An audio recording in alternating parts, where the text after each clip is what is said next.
political thriller makes it seem like it's not going to make you laugh, but then overselling the laugh makes it seem like we don't take seriously what she did, so it's really hard to describe it that way. Like a fresh take on the traditional whistleblower thriller.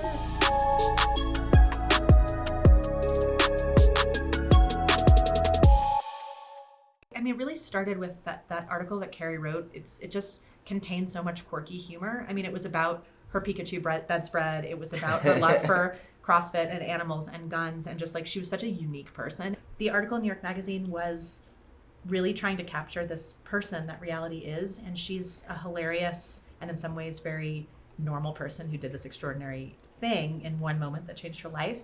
Emilia, what was it like to portray someone who is a controversial political kind of figure of a very specific time? I went to spend time with reality in Texas, and I got to know her and her family, and I worked out a lot, and because that's a big part of reality's life. You know, she loves to work out, and I was just so grateful that she gave me the opportunity to. She gave me freedom, but also she was so welcoming and open. Yeah, and so Kathryn, you played her sister. So what was that like? Yeah, it was really influential.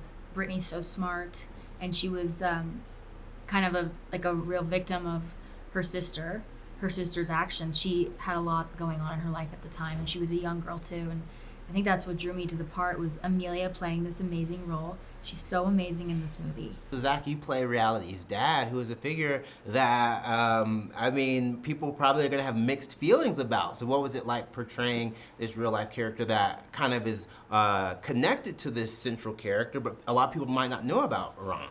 There was a lot going on. I think her name even was bizarre enough to make you go, I don't understand what this story means. So, but to play her dad, I didn't have, Ron had passed. I didn't have a lot to go on, except I did know that there was a lot of love between reality and her dad. And I just could try to play on that as much as possible. Yeah, and you talk about this being a political film, but also it's very funny. It's very funny. So how did you make sure to find the humor in this kind of very scary situation? U.S. government telling you you're in trouble is a big deal. If you were to make up a person who was a good comedic character, it could have a lot of what she has, just a fictional character. So that's really started it, and how funny she is.